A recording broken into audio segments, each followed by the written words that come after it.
The theater lights dimmed, and for a moment, America's Got Talent fell into complete silence. A million hearts across the world waited, breaths held, as a single spotlight descended on the stage. Out of the shadows stepped a young man in a plain white shirt, faded jeans, and slippers that looked like they had traveled through a lifetime of stories. A simple wooden guitar hung over his shoulder, its body scratched, its strings slightly frayed, its tone far from perfect. Yet somehow, it already carried a soul. The audience wasn't sure who he was, but Simon Cowell, sitting at the judge's table, leaned forward, his eyes narrowed, studying the face before him, a face he had seen once before.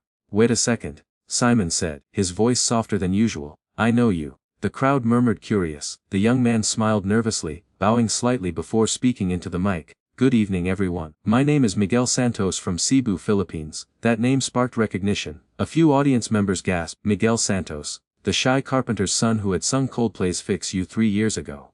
Back then, his voice was raw, trembling with innocence and hope. He had made it through the early rounds but was eliminated before the semifinals. His exit was quiet, almost forgotten in the noise of television fame. But something about that boy, his humility, his sincerity, had stayed with a few hearts, and now here he was again. Simon tilted his head, a faint smile forming. "You're the young man who sang Fix You, right?" Miguel nodded, his eyes glistening under the stage lights. "Yes, sir. That was me." He took a deep breath before continuing, his voice trembling. "But this time I'm not here to fix anything. I'm here to thank you." A ripple of confusion spread through the crowd. Heidi Klum glanced at Sofia Vergara, eyebrows raised. "Thank him? For what?" Sofia whispered. Simon looked taken aback. "Thank me." Miguel's lips curved into a bittersweet smile. "Yes, you told me once that talent isn't enough, that real artists sing from something deeper. I didn't understand it back then, but now I do." He looked down at his guitar, running a calloused thumb across the strings. His hands were rough, the kind that came from years of helping his father build tables and chairs in a small workshop by the sea. You could almost smell the sawdust and salt in his skin. "After I lost on AGT, he continued, I went back home. I was disappointed, but my father told me losing wasn't the end. He said wood can be rough, but if you keep shaping it, sanding it, it becomes strong." He said I was the same. A hush fell over the theater. Miguel wasn't just talking to the judges anymore. He was talking to every dreamer who had ever been told they weren't enough. His voice trembled slightly as he added, "I promised my father I would come back, and today I'm keeping that promise." Simon's face softened. The other judges exchanged quiet, knowing looks. There was something in the boy's tone, calm, sure, deeply human, that hinted at pain, but also healing. Terry Crews, standing backstage, whispered to the camera, "This young man has something special. You can feel it in your chest before he even sings." Miguel adjusted the mic stand, setting it lower, just enough to match his gentle frame. He didn't have the posture of a star. He had the posture of someone who'd carried weight, emotional and physical, and somehow turned it into grace. Before strumming, he looked toward the judge's table again. "This guitar," he said quietly, "was made by my father. He used leftover wood from the furniture he built for other people. He said one day I'd play this on a big stage. I used to laugh at him. I didn't think dreams like that were for people like us." He chuckled softly, his eyes misting. "But here I am." The audience clapped gently, not a wild cheer but the kind of applause that comes from pure respect. Simon leaned forward, elbows on the table, his gaze locked on Miguel. "What are you going to sing for us today?" Miguel hesitated for a second.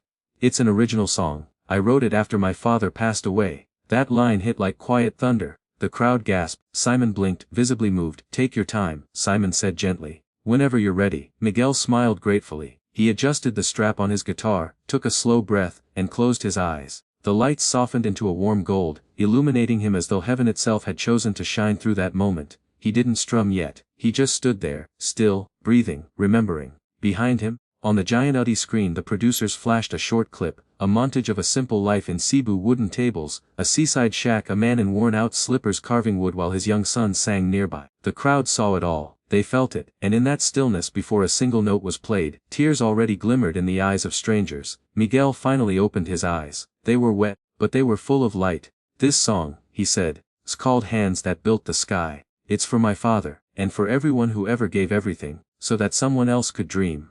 Then, without warning, he played the first gentle chord. The melody floated through the auditorium like prayer smoke. His fingers trembled at first, but the sound was pure, warm, honest, human. He hadn't even begun to sing yet, and already, you could feel the story. Simon glanced briefly at the audience. Thousands of people sitting still, phones lowered, no one blinking. Something sacred had entered the room. As Miguel sang his first line, his voice cracked slightly. But he didn't stop. The imperfection made it real. "Your hands were rough but held my dreams. By the end of that first verse, a tear slipped down Simon Cowell's cheek, quiet, unannounced, genuine, and though the performance had just begun, everyone already knew this wasn't just another AGT audition. It was a homecoming. It was a promise kept. It was a son returning not for fame, but for love. The boy who once tried to fix the world had come back to thank it, and in doing so, he would soon heal it. The story rewinds. The bright lights of America's Got Talent fade into the soft, golden glow of a Philippine sunrise. The kind that spills gently over the roofs of small houses and the rust-colored earth beneath them. The sound of waves echoes faintly in the distance, mingling with the rhythmic talk of a hammer. In a humble seaside village in Cebu the world begins its day. The smell of salt, wood shavings, and freshly cooked rice fills the air. A barefoot boy maybe 14 kneels beside his father in a small, open-air carpentry shed. "Hand me the chisel, Miguel," says Tete Ben Santos, his deep voice calm and warm, his hands strong brown calloused, work with a kind of sacred rhythm as he shapes a table leg from a block of mahogany. Miguel obeys, his small hands still clumsy with the tools. "Tay," he says, "why do we build furniture for people who already have too much?" Ben smiles softly without looking up. "Because that's our gift and act. We build things that make people's homes feel alive." Miguel ponders that, his curious eyes watching his father's every move. Ben continues, "Remember this, son, even if we don't live in a big house, the work of our hands builds one for someone else. That's something to be proud of." He taps Miguel's chest lightly with the handle of the chisel. "And one day, you'll build something too, not with wood, but with your voice." Miguel laughs. "My voice, but I sound like a chicken when I sing." Ben chuckles. "Then you're a musical chicken. Don't be shy, sing while you work, it makes the wood happy." And so, as the hammering resumed, Miguel began humming softly. His young, innocent voice floated over the rhythm of wood and nails. A sound so pure that even the birds paused their song. Years passed, and that simple harmony between father and son became their life's melody. When Miguel wasn't in school, he helped his father carry lumber, sand tables, or polish cabinets for customers who could barely remember their names. At night, he'd sit by the window, playing the guitar his father had pieced together from leftover scraps. It wasn't pretty, the strings were uneven, the frets slightly warped, but to Miguel, it was magic. Then came the letter, an invitation from America's Got Talent 2022. Miguel had auditioned online, encouraged by his teacher who recorded his song on an old phone. Out of thousands, he was chosen. The day he told his father, Ben's eyes filled with tears. "You see," he said, voice trembling with pride. "I told you your voice would build something. It's building a dream." He hugged Miguel tightly, smelling of sawdust and sweat, whispering, "No matter what happens, son, sing from your heart. Don't sing for applause, sing for truth." When Miguel first arrived in Los Angeles, the world overwhelmed him. The lights, the cameras, the language, everything felt too big for a carpenter's son. But when he sang Coldplay's Fix You, the audience fell silent. It was raw and trembling, full of longing. Simon Cowell had told him then, "You have something beautiful.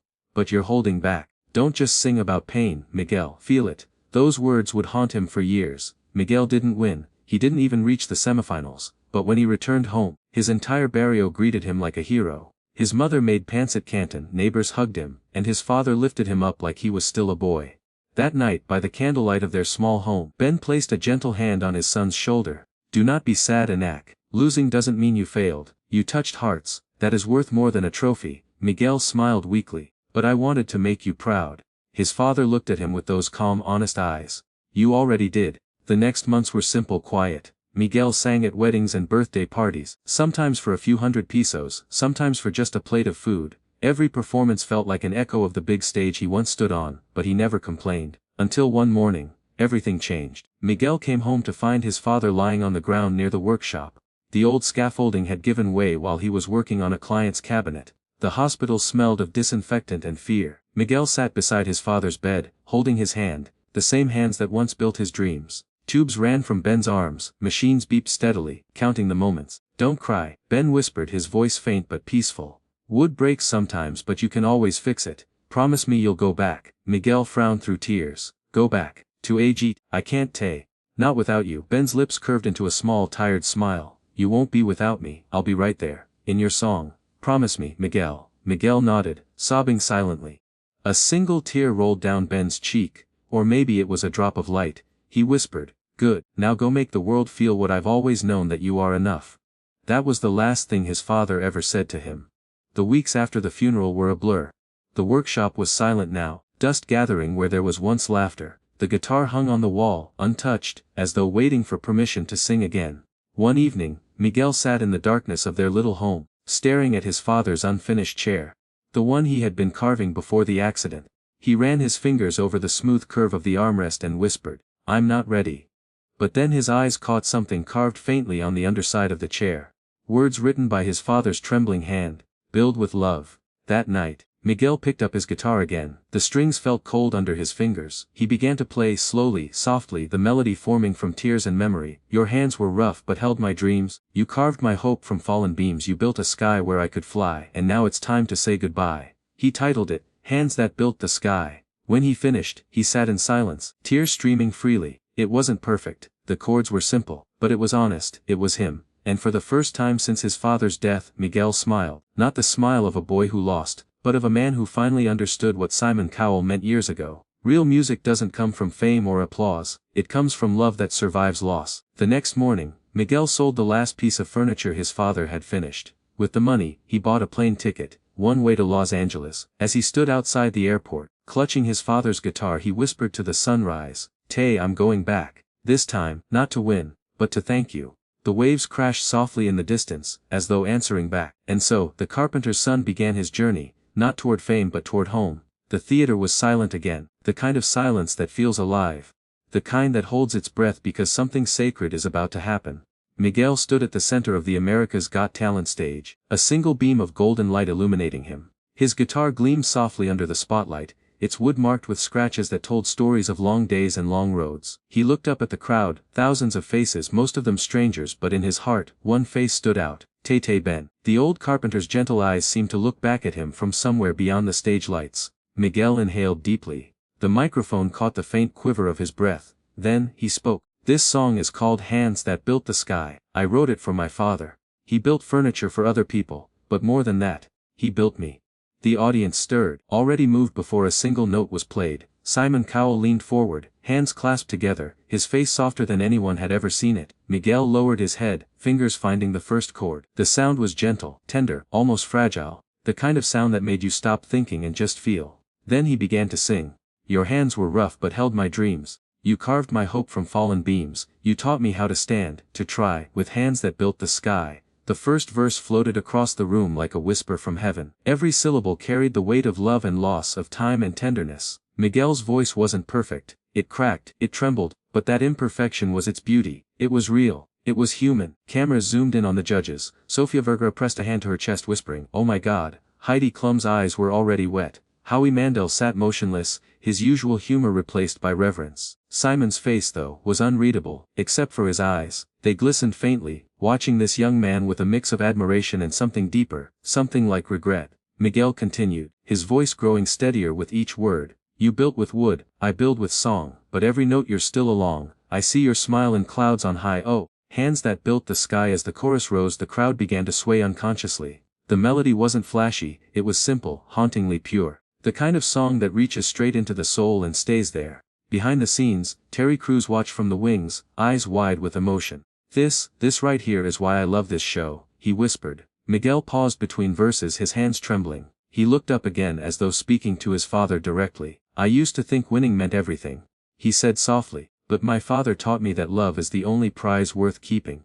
Then he began the final verse, the one he'd written the night before flying to America.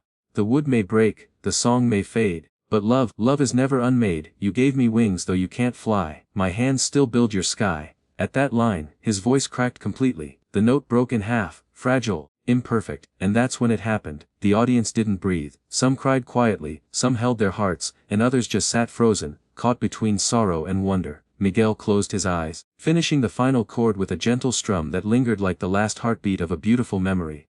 The sound dissolved into silence. And in that silence, Simon Cowell's eyes filled with tears. He blinked quickly, but one slipped down his cheek anyway. A small, human thing that no camera could ignore. The man known for his steel heart and sharp tongue simply whispered, "Beautiful." The crowd erupted. A tidal wave of applause thundered through the auditorium. People rose to their feet, shouting, clapping, crying. It was chaos and grace all at once. Miguel stood there, stunned, clutching his guitar as if afraid the moment might disappear. Then, through the noise, a sound broke, a soft, metallic click. Simon Cowell had pressed the golden buzzer. Time slowed. Gold confetti burst from above, raining down in a shimmering storm. Miguel's hands flew to his mouth. His knees buckled, and he dropped to the floor, overcome with emotion. Tears streamed down his face as he looked up at the falling gold, like pieces of heaven his father had sent down just for him.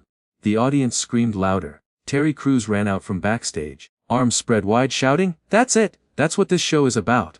Simon stood up, something he rarely did, and began walking toward the stage. He didn't smile for the cameras or wave to the crowd. He simply walked, quietly, purposefully, until he stood right in front of Miguel. The confetti was still falling. Miguel wiped his tears, standing shakily. Simon reached out his hand and placed it on Miguel's shoulder. "Miguel," he said softly, "you just reminded me why I started doing this. That wasn't just a song, that was a son's love turned into music. I think your father heard every note." Miguel tried to speak, but no words came, only tears. Simon continued, voice breaking slightly. "You said earlier that your father built you. I think he'd be proud to see what you've built tonight. Something that will live forever." The crowd erupted again, not in noise, but in feeling. People hugged each other, strangers wiped their eyes, and in homes across the world, viewers sat in front of their TVs quietly crying, because for once it wasn't about competition. It wasn't about fame. It was about love. As Miguel walked off the stage, Terry Crews met him with open arms, pulling him into a tight embrace. "Your father's here, brother," Terry whispered, voice thick with emotion. "He's right here." Miguel nodded, pressing his hand to his heart. "I felt him." Backstage, crew members clapped quietly. The producers, usually so focused on cameras and ratings, had tears running down their cheeks. One of them whispered, "That's going viral for all the right reasons." Meanwhile, out on the judges' panel, Simon sat back down slowly. He didn't say anything for a while. Heidi reached over, placing a gentle hand on his arm. "You okay?" Simon exhaled, shaking his head slightly. "He just sang the truth. You can't fake that." Then he smiled faintly. That boy's father raised a real artist. Later that night, as Miguel sat alone in his hotel room, he took out his father's old pocket knife, the one Ben used to carve every piece of wood. He ran his fingers over the initials scratched into it. "BS. He whispered, "We did it. Tay." Outside his window, the city lights sparkled like gold confetti in the sky, and for the first time in years Miguel felt at peace, not because he won, but because his father's dream had finally found its song. Gold confetti drifted down like stardust, each glimmering piece catching the light, falling softly onto Miguel's hair, his shoulders, and his trembling hands. The air was electric, yet somehow peaceful. The audience roared with the energy of 1,000 hearts beating as one, but Miguel heard none of it. He could hear only the faint echo of his father's voice, whispering from memory, "Sing from your heart, and act. Don't sing for applause, sing for truth." He stood frozen on the America's Got Talent stage, tears blurring his vision, his chest rising and falling in disbelief. For a moment, it didn't feel real. The gold raining from above, the standing ovation stretching on, the faces of people crying for a man they had never met. Then he looked down and saw Simon Cowell walking toward him. The crowd gasped. Simon almost never left his chair, but now he was on his feet, brushing past the golden confetti. His eyes locked on Miguel with quiet purpose. Miguel instinctively stepped back, unsure what to do. The moment felt holy, like something out of a dream. Simon reached him, extending his hand. Miguel hesitated for a heartbeat, then took it. Simon's grip was firm but gentle, like a father's handshake. The room, once loud with cheers, softened into silence again. Simon looked at him, his voice trembling slightly. "Miguel," he said slowly, "I've judged thousands of performances over the years, and I don't think I've ever felt something quite like what you just did." Miguel swallowed hard, his lip quivering. "Thank you, sir." Simon shook his head. "No, thank you." He paused, searching for words that could hold the weight of what he felt.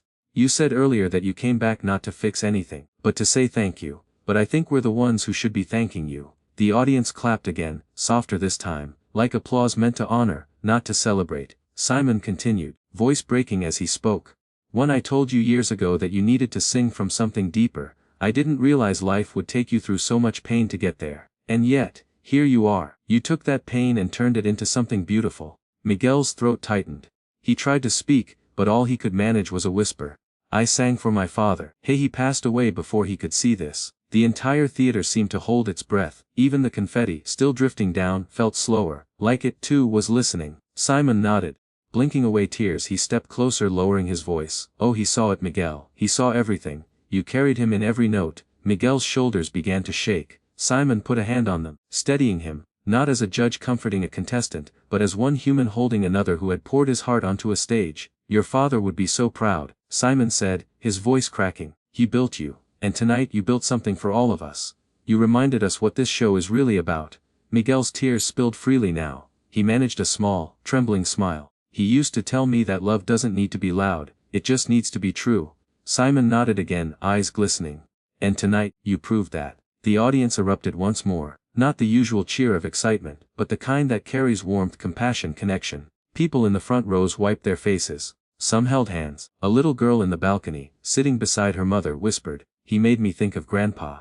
Even the camera operators, hardened by years of capturing performances, found themselves blinking through tears. Heidi Klum leaned into her mic, smiling through her emotion. "Miguel, I think everyone in this room felt your father's presence tonight. That was beyond music. That was love." Sofia Vergara added, "You didn't just sing a song, you built a bridge between all of us. Parents, children, everyone who's ever lost someone. You brought them back to us for a moment." Howie Mandel, his usual humor replaced with sincerity, said, "That was the most human thing I've ever seen on this stage." Miguel looked at them all. "Thank you," he whispered, clutching his guitar. "I just wanted to honor him." Simon, still standing beside him, turned to the audience. "You know," he said, "we see a lot of talent here. But once in a while someone walks in who doesn't just perform, they heal. That's what Miguel just did." The crowd erupted again, chanting his name. "Miguel! Miguel!" Terry Crews walked back onto the stage, smiling through tears. He grabbed the mic, his deep voice booming. "Ladies and gentlemen, give it up for the carpenter's son from Cebu, the man whose music built a sky." The arena shook with applause. Miguel laughed through his tears, waving shyly, the confetti clinging to his hair like tiny crowns of gold. Simon turned to him one last time before heading back to his seat. "Do one thing for me," he said softly. "Never stop singing that truth. The world needs more of it." Miguel nodded, whispering, "I promise." Simon squeezed his shoulder once, then walked back to the judge's table. As he sat down, he covered his face briefly with one hand, pretending to rub his eyes, but everyone knew, Simon Cowell had cried, and not because of sadness, but because of something deeper, gratitude. Backstage moments later, the atmosphere was electric yet reverent. Producers, camera crew, and contestants waiting for their turn gathered around the monitor to watch the replay. When Miguel entered, the hallway erupted into applause. One contestant, a young violinist, stepped forward and hugged him. "You made all of us believe again," she said. Miguel smiled shyly. "I just sang for my dad." Terry Crews joined him, placing an arm around his shoulders. "You didn't just sing for your dad, brother. You sang for every dad, for every person who ever built something out of love." Miguel looked up at the glowing AGT logo on the wall. The gold confetti still clung to his sleeves. "He built with wood," he said softly. "I build with song. But it's the same love." Terry nodded. "Exactly. And that love, it just changed this whole place." Later that night, long after the cameras stopped rolling, the stage was empty except for a few crew members sweeping up the confetti. Miguel lingered quietly near the edge of the stage, his guitar case beside him. He bent down, picked up a single piece of gold foil, and held it between his fingers. He smiled, whispering into the air, "We did it, Tay. We built the sky." A soft breeze from the air vents blew across the stage, rustling the remaining confetti, and for a fleeting second, it felt like an unseen presence brushed against his cheek. He closed his eyes. In his heart, he could almost hear his father's voice again. Calm, proud, unbroken. "I told you, enact the work of our hands, build something beautiful."